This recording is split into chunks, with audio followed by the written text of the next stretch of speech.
This is WPSL Port St. Lucie.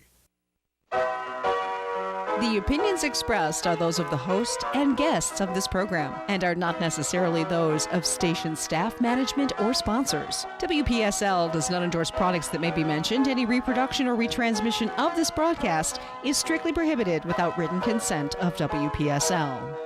It's time to Ask a Rabbi. Call in with your questions and comments at 340-1590. And now, here's your host, Rabbi Shafir Lobb. Hello there, this is Rabbi Shafir Lobb of Congregation Eitz Cayim, and welcome to Ask a Rabbi this morning.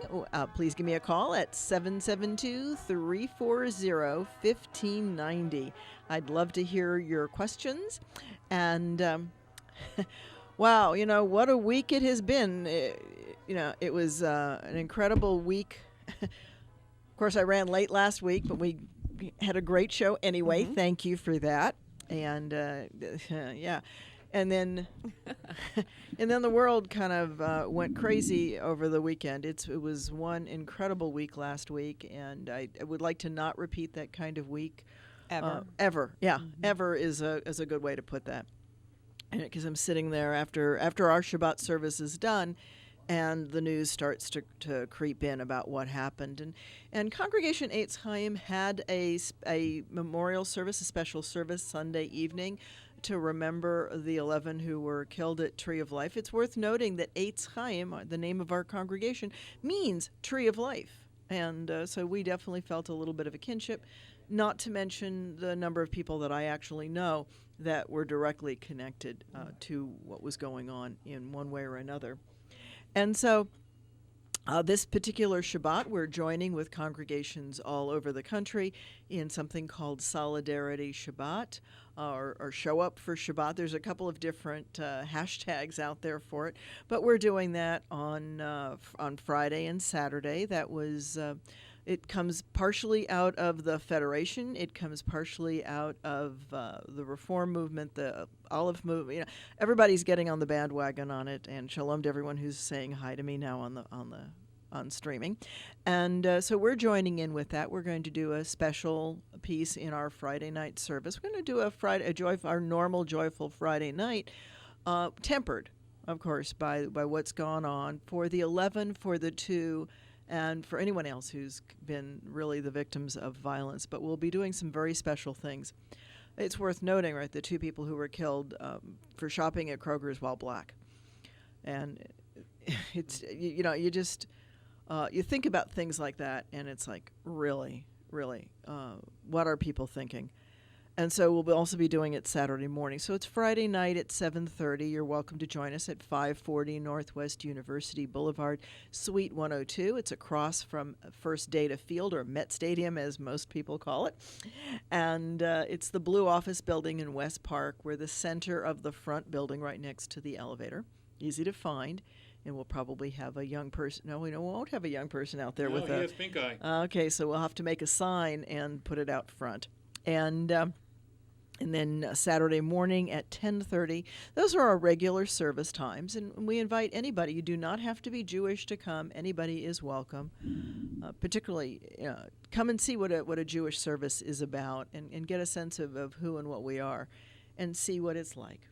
So you're all welcome. Both services are at the same place, and we will also be streaming both of those services on Facebook, so you can join in that way as well.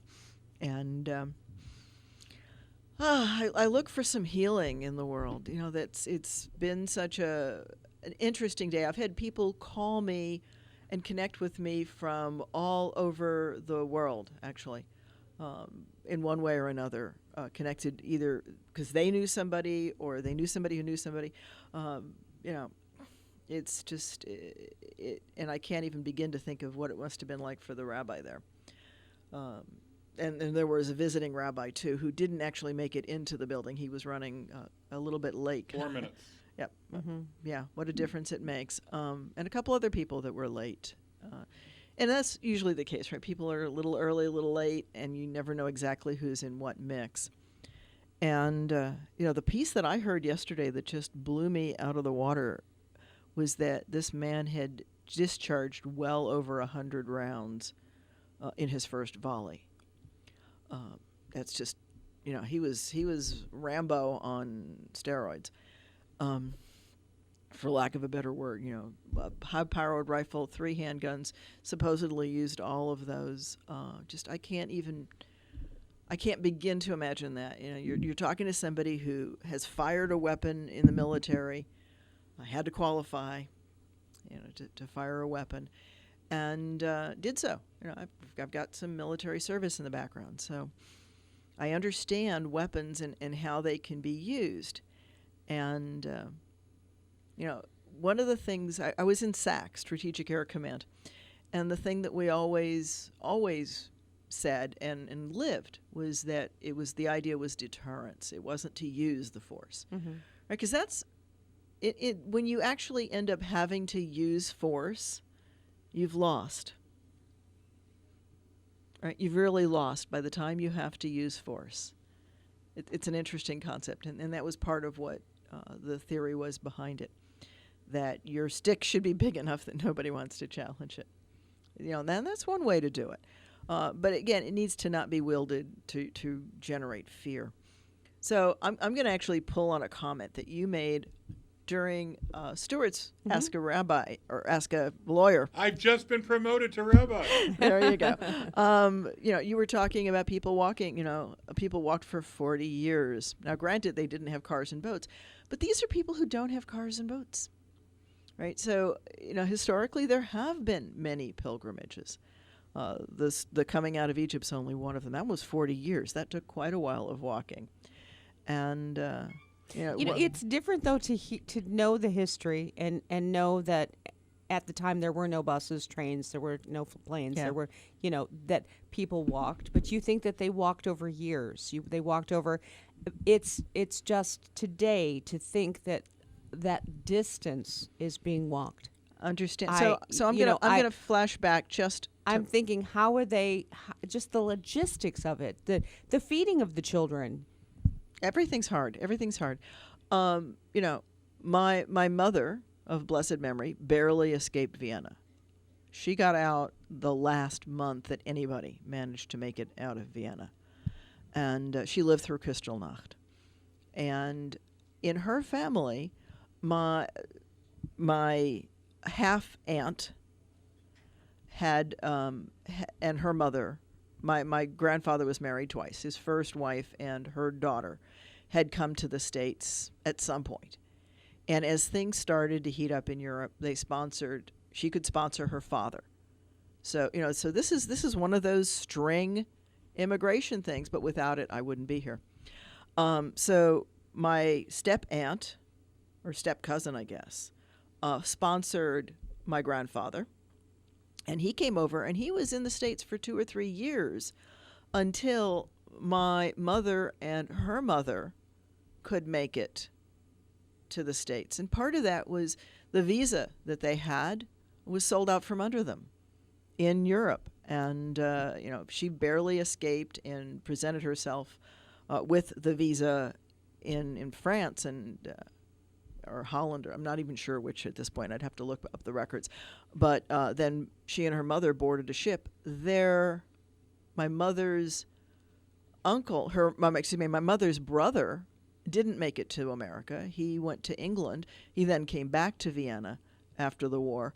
And somewhere along the line, my other aunt made it. So from my grandmother, there were 2 girls and 1 boy. And the 2 girls made it to the U.S., and the 1 boy did not. So, he survived. He was interred in the camps a couple of times, and they got him to England because they figured the next time he was interred, they weren't going to be able to manage him and escape. So they got him out of the country. So there's a family that's split up all over the planet, trying to save whatever pieces they can. My father's family, some of my uncles and aunts there, I can see their names on the Nazi records. So they didn't make it out. Families were split all over the place, trying to save whoever they could save, trying to do it string by string by string. So I'm the daughter of survivors, right? And Yeah, it wasn't until I was quite old before my father actually filed for citizenship. I think that was 63 that he filed for citizenship, and I was already around. So, which means actually that they had been married a while before he filed. My mother filed right away. She filed for citizenship almost immediately, and got it. And my father served in the military, not as a citizen, but just as a registered alien. Right. So, and I don't know how many others there are that serve in the military that are not yet citizens, but they're throwing their lives. But you would think that in itself would... Well, that was the Dreamers. That's the would DACA. shorten the time But it frame. doesn't. It doesn't. But it should. Somebody Well, I should do agree. something That's about that. That's a great idea. Let's legislate that. You're serving the country. You should, while you're doing that, they should process you and let you But I become don't know. a They're citizen. undocumented. Maybe they should be sent home from the front. But these folks were not undocumented. They had their visas and things that they... My father was undocumented. My mother was documented and barely escaped. But my father, not so much. And, so eventually he became a registered alien. I think as part of joining the military, he said, yeah, I'm here. And they were so desperate to take anybody that they didn't turn him away. And he went in as a chaplain. So, But those were desperate times. And we've had other desperate times in our history. And I'd hate to think of what America would or wouldn't have done had immigrants not been in the military. Right? Well, gee, I guess in the colonies we were all immigrants. Yeah, in the colonies we certainly all were. I guess some of the kids might have been born in the colonies, and you could argue what status they were. They were obviously British citizens. Subjects. Right. Didn't really have citizenship back then. So, it is an evolving concept. And I think that the key really is that we need to operate from the compassionate place of God. All right. One of the things that Torah says, and this one always strikes me, when you lay siege to a city, right? This is really interesting. When you lay siege to a city, the first thing you have to do is yell out to them, peace. You have to offer them the chance to make peace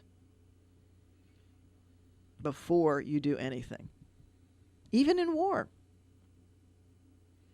So, if we're going to follow this model, then isn't that not something to consider, that you don't just automatically run around and kill people?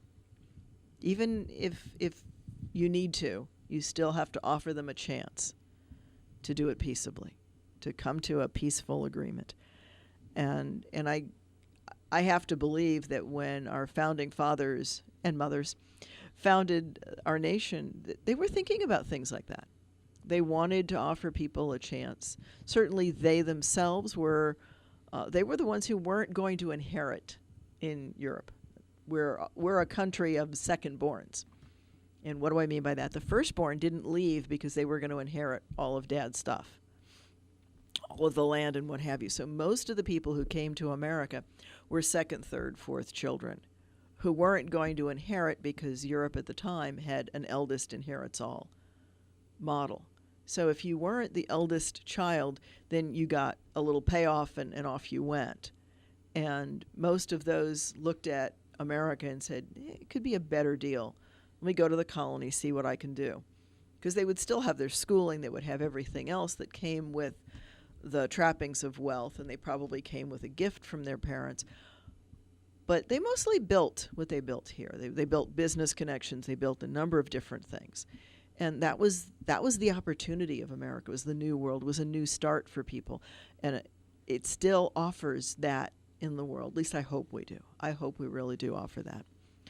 And so I have no idea what the number is, but I can't imagine that all of those agencies whose letters you couldn't pronounce, and I probably can't either, certainly can manage a drone or a helicopter fly over and estimate. We've got, probably, never mind. We do know there's a difficulty in estimating in this administration. I wasn't going to go there. I wasn't going to go there. I know. You rely on me for that. You send me all these lovely texts and Facebook Messenger because, you're not going to post it. But it says, oh, Stuart will. No, I don't send it to you for that reason. But you're right. You do sometimes post them. Most of the others that I send the messages to don't post them, but that's their choices as well.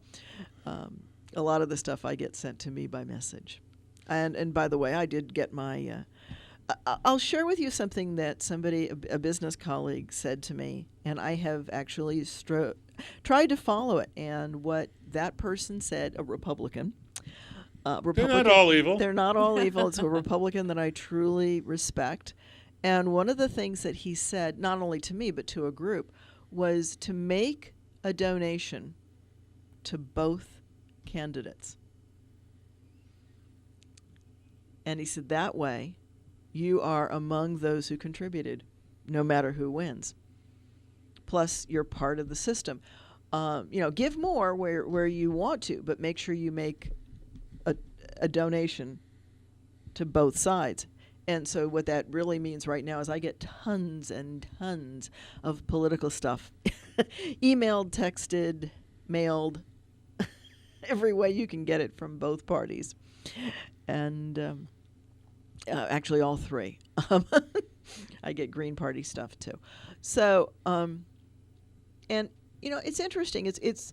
I think that's important. One of the things I remember in one of the classes at IRSC, something had happened, and it had happened while in the break between two classes. It's that little 15-minute period while one class leaves and the next class comes in, and I started checking the news, and I did what I always did. I brought up like 15 news websites. And I started reading them, and the students came in, and they said, well, how come you're not just picking one or two?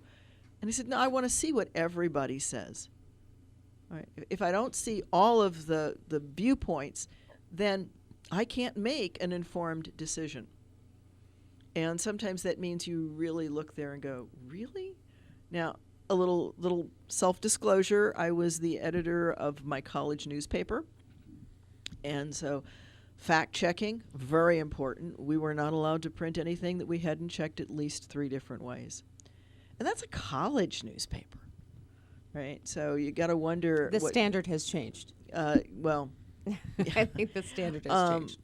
I think for some... Yeah, now you do, though. You need to hear always, it in more places. And if you even just get that little clip, like what they did with Barack Obama, tiny little clip, I want to hear everything that he said. So if you want to accuse him of being this or that or the other thing, I want to hear it from him, and I want the whole thing. The whole text. And often you would find that what he said wasn't what they were saying he said. Quick illustration in that regard. Okay. Lawyers now, we get a memorandum on a motion. We're looking what the other side says and the cases they're quoting. I never trust them. I always want to go in and read exactly what was said. One of the major commercial research providers now has a system where when you plug the case and the page number in, or you put in the quote, part of the quote, they not only take you to that section of the case, they take you 2 paragraphs above and 2 paragraphs below, because that is where the opposing lawyer usually distorts. Takes that quote. They're picking out the part. Exactly. Yeah. And so now they actually have it built into the software that they will take you to what I would naturally have wanted to do and what I always did for 30 years. Mm-hmm. But now it's done for me. It takes me above and below so I can see what was really being discussed. Mm-hmm. Well, and that's even important if you're reading scriptures. Or maybe even more so, right? We call that cherry picking, when you just pick the one verse that says something. Because then you really don't get what the concept is about. And I could go to some very famous ones. But, and other times the text is really kind of weird, like the instruction to love your neighbor as you love yourself. Let me find that one. It's in the middle of Leviticus, right in the very middle of it. And there we go. So helps if I'm not in the very beginning of Leviticus. It's right in the middle of Leviticus. So probably somewhere around 10 or 12. But in any event, right, so that piece is going around a lot of different things. Did you know that a gecko is actually mentioned in the scriptures? Right, those are Was some. it on the ark? It had to have been, right? And along with the live crocodile, the lizard, the sand lizard, the chameleon, right? These are listed. Those are the things you can't eat. The mole, the mouse, the great lizards of every variety, which means that my bearded dragon is not kosher. But that's okay. I don't plan to eat him anyway. Yeah. Yeah, those little things. Yeah. Well, while you're looking for that, the quote, Shakespeare says, the first thing we do, let's kill all the lawyers. Isn't that the quote you always hear? It's not what the play says.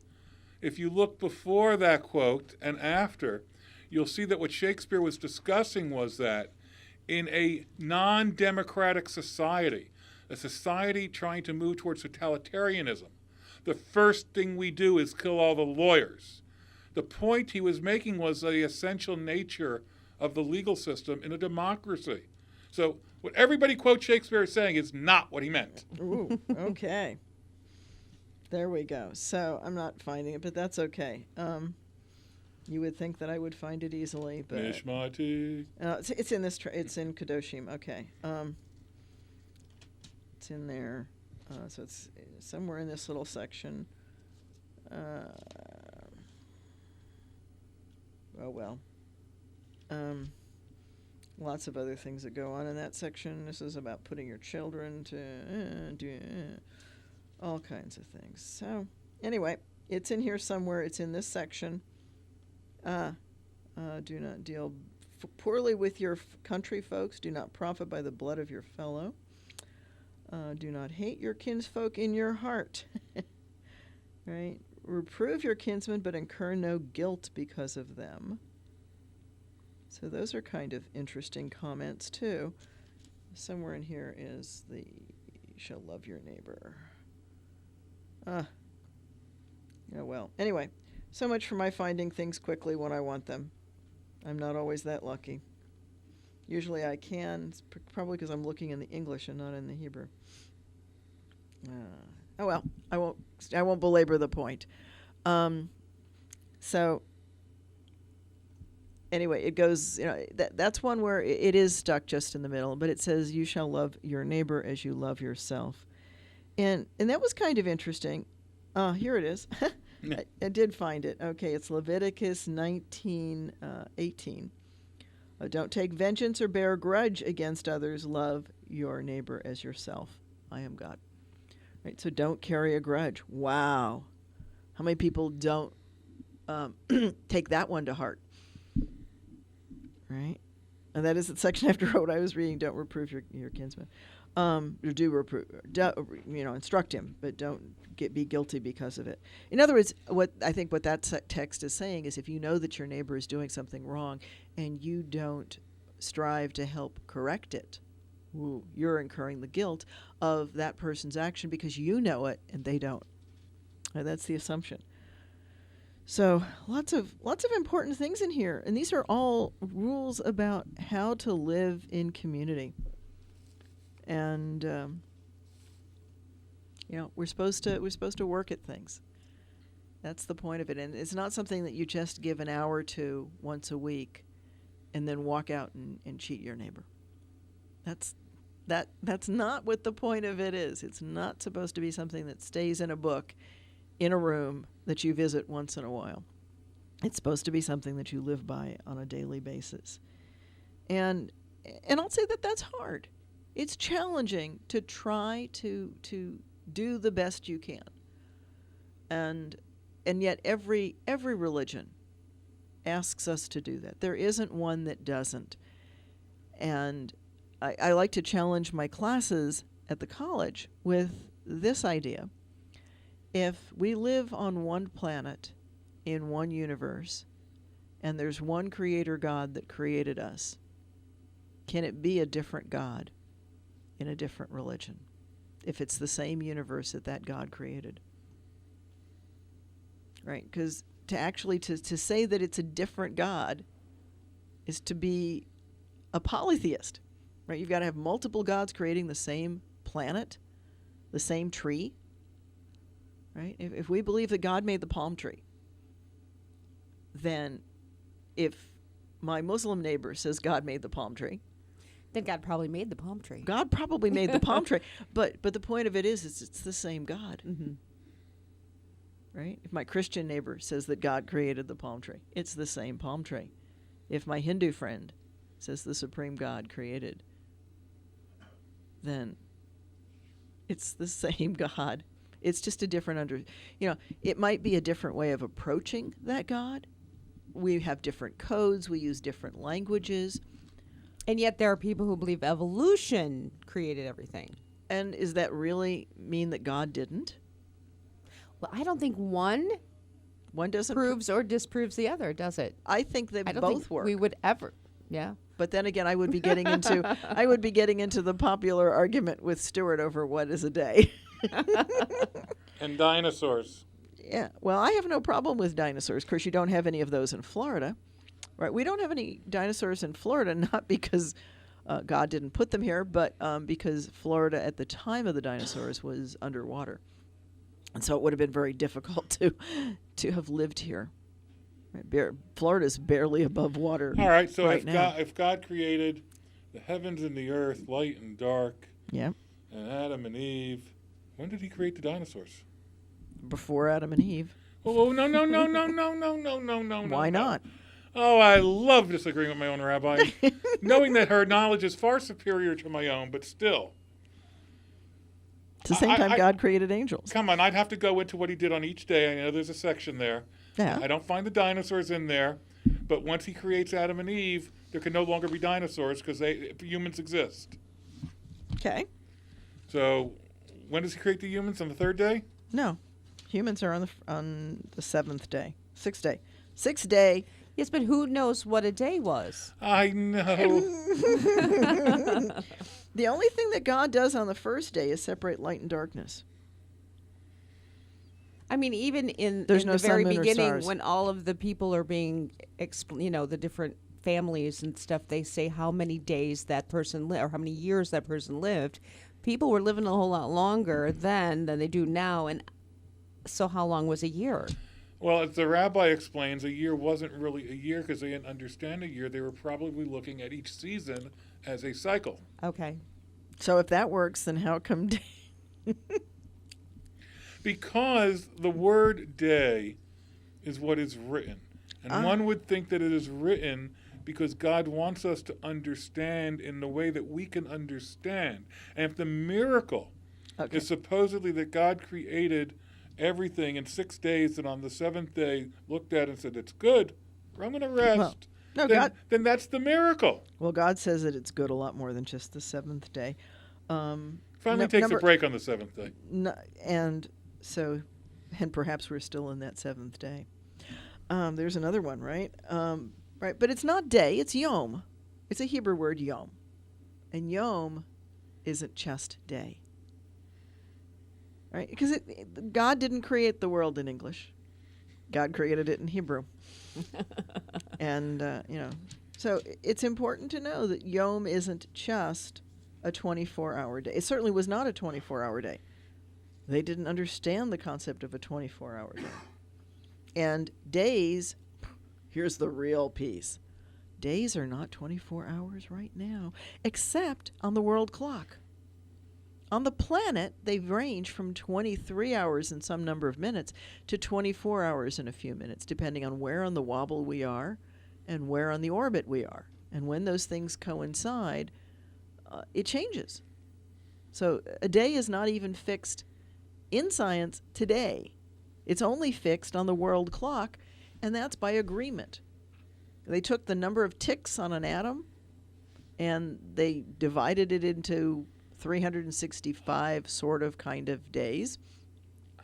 It's an arbitrary thing. All right, so if it's written in Hebrew and it says yom, and yom has several variant meanings, which you've told us all these words have different meanings, okay, I accept that. But if yom is essentially supposed to be meant day, and if a day can vary a little bit, 23 and a half hours, 24 and a half hours, whatever the heck it is. Are we supposed to really expect that when God says that even in Hebrew, that what he really means is that day 1 was 5 billion years, day 2 is 3 billion, day 3 he needed 17 billion years. Is that what we're supposed to believe? I think that we have no way of knowing, because what is a day? What is a day? Let's start there. What's a day? Besides 24 hours, how did it come to be 24 hours? It's a cycle. A cycle of what? When the light returns. Awake and sleep. Yeah, when the light returns. Okay, so you weren't here to sleep in those first 6 3/4, 99.9% of the 6th day. There were no humans to sleep. There was no sun, moon, and stars until Tuesday. Then why was there a Sunday and Monday? Well, that's a good point, right? What are they about when there isn't even a sun, moon, and stars until Tuesday? So you've got Sunday and Monday, and whatever amount of Tuesday there's no sun, moon, and stars. So clearly what it's calling a yom, which we translate as day, is not a 24-hour day, because there isn't anything to measure it with, notwithstanding the fact that clocks don't come in until the Arabs bring it to Europe. Yeah, but God wouldn't have needed a clock.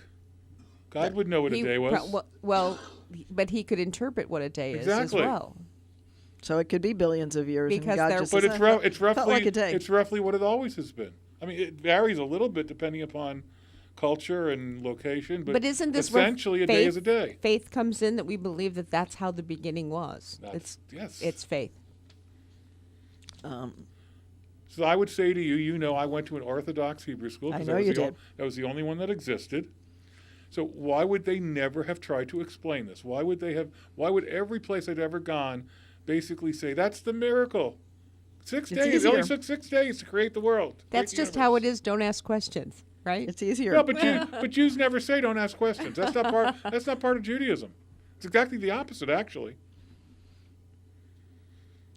It depends on some groups. Some groups are more questioning than others.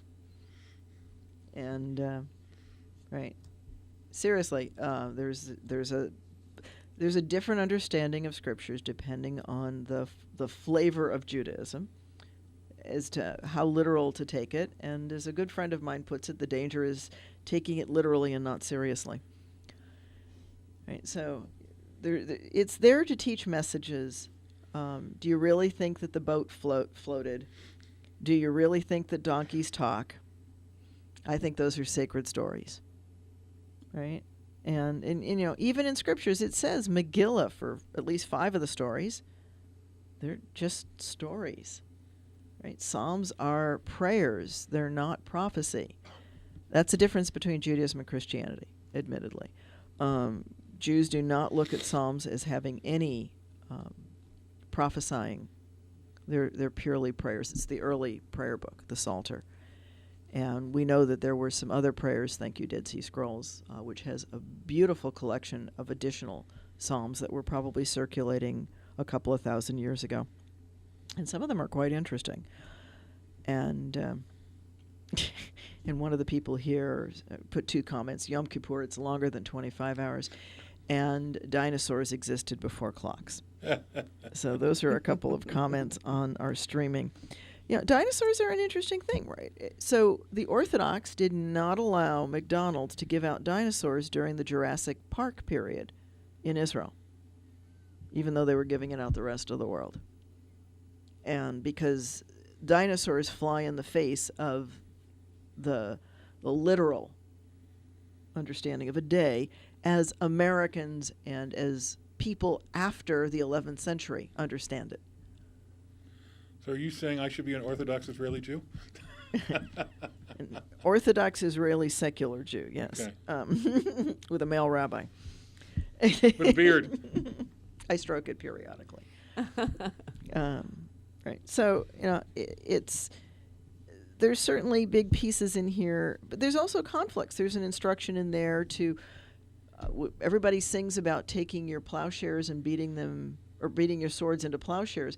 There's also in Joel a line that says, take your plowshares and beat them into swords. So you've got, that's one of the challenges in Scripture, which is if you cherry pick that little piece about taking them out of context, then you can find a support for any argument. But that was one of the fun things that I did for the ethics class that I taught at IRSC, was I took the students and I had them randomly pick whether they were for an issue or against an issue, and then they had to use all of the different ethics systems. And the only one that becomes a challenge is Kant, who specifically comes out against capital punishment. But most of the systems don't do that. Like the utilitarian, right, which is, if you're standing at a railroad and you have the hands on the controls and two people will be killed if the train continues on its current route, but if you hit the switch, then only one person will be killed because it's going to divert the train to a track it doesn't normally go, and there's only one person in the way that way. What do you do? Or do you shove the person over, the heavy person over the bridge to stop the train in order to save the ones that are downstream? And there's a utilitarian piece that says, yes, you do, because you count numbers. But then, there's other questions, right? Are the people who were in the right place at the wrong time, should they pay the price? Because they were where the train wasn't supposed to go, and so they should have been safe. Whereas, the kids playing on the track should know that they shouldn't play on a track. Yeah, right. So no question is ever easy. As I like to say, there are only interesting questions. And those are hypothetical, and you can sit and argue about it. But what happens when the guns fly, right? What happens when the bullets fly? What choices do you make? Right? Yeah.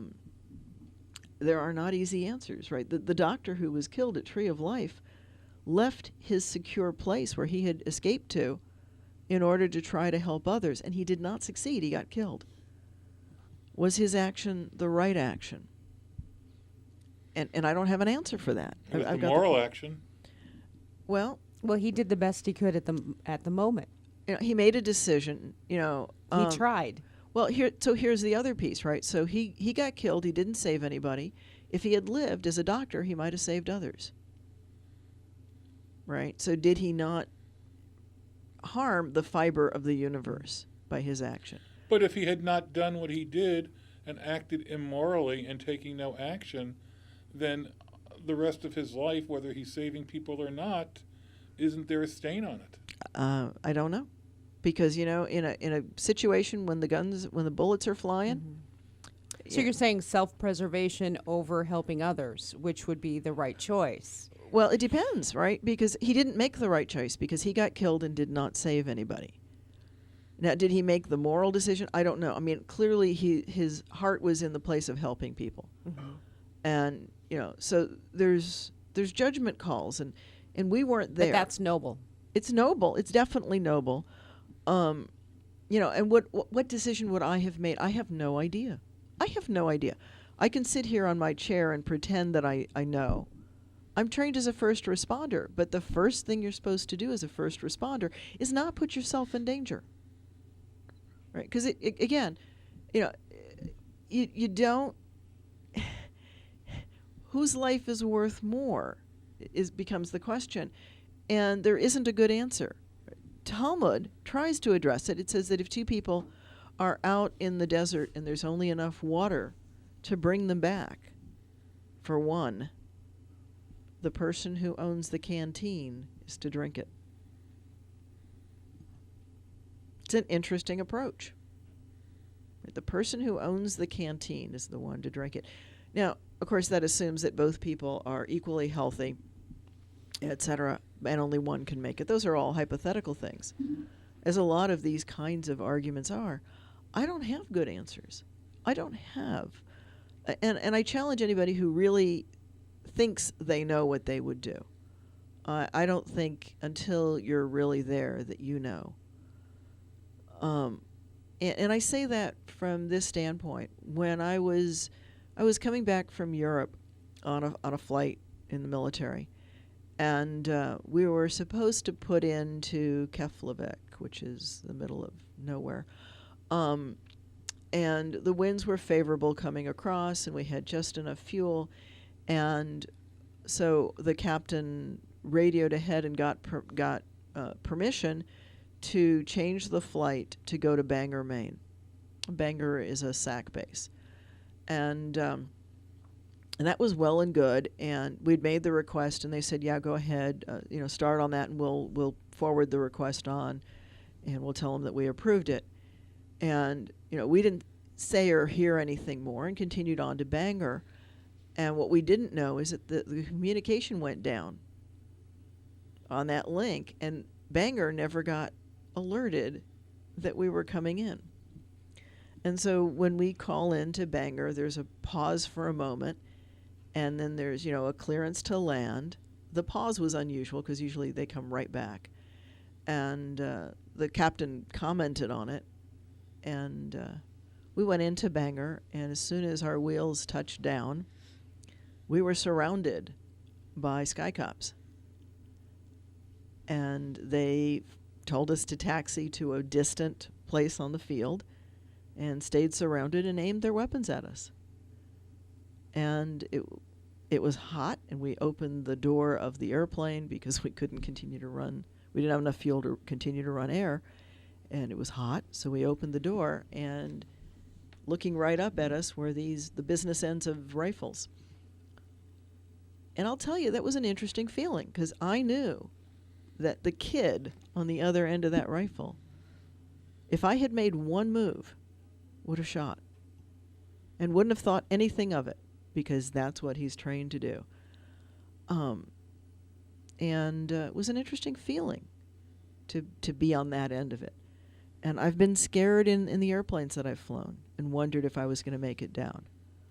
And I will tell you that the old adage of it's better to be on the ground wishing you were in the air than in the air wishing you were on the ground is definitely true. So having faced a few interesting situations in my life and been scared, I don't know what I would do in any one situation until I face it. And then I'd make whatever decisions I made. I know that when I responded to a fire at Goodyear on the first responder team, I charged in and made sure people got out. And my tag buddy looked at it and said, it's not safe, and he didn't go in. And both decisions were right. They were right because I was okay and got in and got some people out. And he was right because in his eyes it was not safe. And I was not the least bit upset with him. He did what we were trained to do, which is to assess it.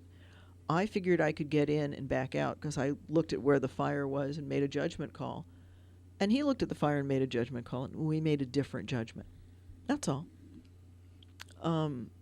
Do I think that people would have actually been injured had I not gone back in and gotten them out? No, because the fire was brought under control fairly quickly. So it didn't end up being that way. What was kind of interesting was the one secretary that we had alerted to the fire, who was supposed to sound the alarm, instead evacuated the building. So it took a little bit longer for the fire folks to find out about the fire. But, those are all interesting things. She just said, oh, I'm out of here. Yeah. and I don't blame her. I mean, a rubber manufacturing plant with a fire is, it's an interesting challenge because it's an old building. That and rubber's hard to put out. Rubber's very hard to put out. There are tire fires that burn for a long time, and there was more than enough burnable stuff. The good news for us was that the fire was in a strange location. It was up on one of the things that they do for tires is they have these reels that the material travels on, and it was up on the top of one of the, and of course, it could come down the sheet of rubber down the. There's lots of questions as to where that fire is going to go, which is why the guy with me said, no, there's too much risk of it coming down, and then it would flash and hit the big pile of rubber on the mills, and it could have been really spectacular. So I understand his decision, and I understand my decision. I looked at it, didn't think it was going to go that way. I could have been wrong. I could have been very wrong. And, there was the time when I was taking off on an airplane and Bill saw the other airplane that we would have crashed into had I not seen it just in time to stop my student from taking off. So, I aborted, and I don't usually put my hands on the controls when my students are flying, but, there wasn't even time to tell him. I just jammed on him because I saw the other airplane. And, should that have happened? No, it shouldn't have happened. But as my mother liked to say, it's better to be wrong than to be dead right. That's right. Yeah. So, there's many decisions that we face in the course of life, and I don't know what decisions I would make. I feel for everybody who was there. There were a couple of really chilling accounts that just got me. The 20 minutes of gunfire is beyond intense. 20 minutes this man was in there shooting on different floors. He'd gone to he'd shot people in the lobby, he'd shot people in the sanctuary, and he went up to the third floor, and that's where he actually hit the cops and stuff. So interesting situation. There's people who heard the gunshots, people outside. There was a guy walking up to the building who saw the gunman go in and obviously stopped. But, the feeling of not being able to warn the people inside there, right? You want to talk about a helpless feeling. And, others, the people across the street who could hear it and also couldn't do anything about it. The best they could do is let the cop in who used their window. And wow, I don't know. Some people were shot in their seat. They never got out of their seat. Shot in the back, sitting on a chair. And the rabbi who's going to have to live knowing that the woman who's died with her husband, that her last words to him was, "My husband's shot." As he was out of the sanctuary, he had told people get down and crawl out because he had heard the gunshots downstairs or in the lobby or whatever. So it's just, I can't even begin to put my arms around any of that. But the only thing I can say is we need to take that energy, those lives, and use that sacredness to heal this world. We need to make it a better place. We need to do the sea change. It's clearly not going to come from on top. It's got to come from us. We have the power. We have the power to change the world and make it better. Not if we stay disorganized, but if we come together and we come together on a message. And I'm going to use, there's a song that we're going to sing tonight and tomorrow. And Rabbi Menachem Creditor wrote it. The song is out of the Psalms. It's Psalm 89. But it's Olam Chesed Yibaneh. You will build the world with love, with compassion, with kindness. And if we can come together and do that, we can totally change the world. I believe that. I really do. I'm thinking of the mayor, right, who said that if a small group of people get together, it's the only thing that changes the world. And maybe that's in fact what it needs. It's going to take people who care enough to say, I'm done with your fear-mongering. I'm done with their hate-mongering. I don't care who, where, or what is doing it. We are going to follow this rule of love your neighbors, you love yourself. And let's move it forward. Olam Chesed Yibaneh. We will build the world from love, with love. Because that's the only way that builds up. Fear never builds up. Fear doesn't build anything, ever. It only brings things down. And so it also immobilizes people. You don't move when you're scared. So if we're going to move and we're going to build a better world, it's going to have to be out of a different emotion. And love and compassion are uniquely important emotions. They can only happen with free will. And so we have to consciously choose to use that force. We have to consciously choose to move the world into a better place. It's not a matter of whether or not people have guns. It's not a matter of whether or not people have nuclear weapons. It's a matter of whether or not we put love and compassion foremost. And not just at a national or global level, but on a one-on-one level. Do we stop before we hit send and think, am I saying this the best way? Am I, I used to be one who always had the witty response. When I was in high school, I was known as the sharp, witty one. I could always come up with a smart answer to anybody. And it wasn't until one day, I was in Israel, actually, and somebody said to me, that's ego sparring. I said, nah, I'm not egotistical. He said, yeah, you are. You're egotistical and you're competitive. You have to have the best word. You have to have the last word. That's all. But were you trying to achieve that? Not consciously. No. Okay. But that doesn't mean See, I I give wasn't. you a pass then. No.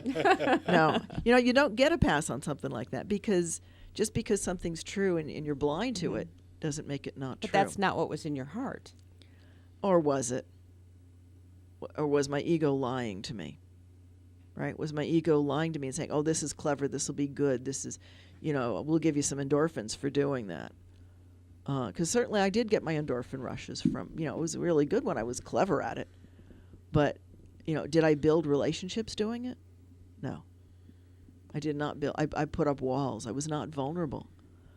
I made it harder to be my friend when I did that, because people were afraid that I would turn that wit on them. And so while I have it, and sometimes those things come to me, the challenge is really that, I need to be mindful. I need to be as kind as I can. There's another prayer that I always remind myself, and this is, thank you, Rabbi Daniel Siegel, who, I don't remember exactly, well, there was something that I said, and he said, well, I might have said something similar to that, but I think I'd have worded it differently. And then we sang this song, and it says, may I be like dust to those around me. And it's a powerful thing, right? May I not engage those who seek to harm me. May I not engage them, because if I don't engage them, or if I have to engage them, let me engage them compassionately. Let me engage them from a love. It doesn't mean a weak place, right? Love is sometimes very tough, but that's, to me, really what it means to love your neighbors, you love yourself. How would you would want to be treated in a way that gave you the best chance of having a better life. And I think that's the thing we need to start teaching people. How can you treat each other to make the world better? Olam chesed yibaneh. We will build this world with love. And this is Rabbi Shafir Lobb for Ask a Rabbi.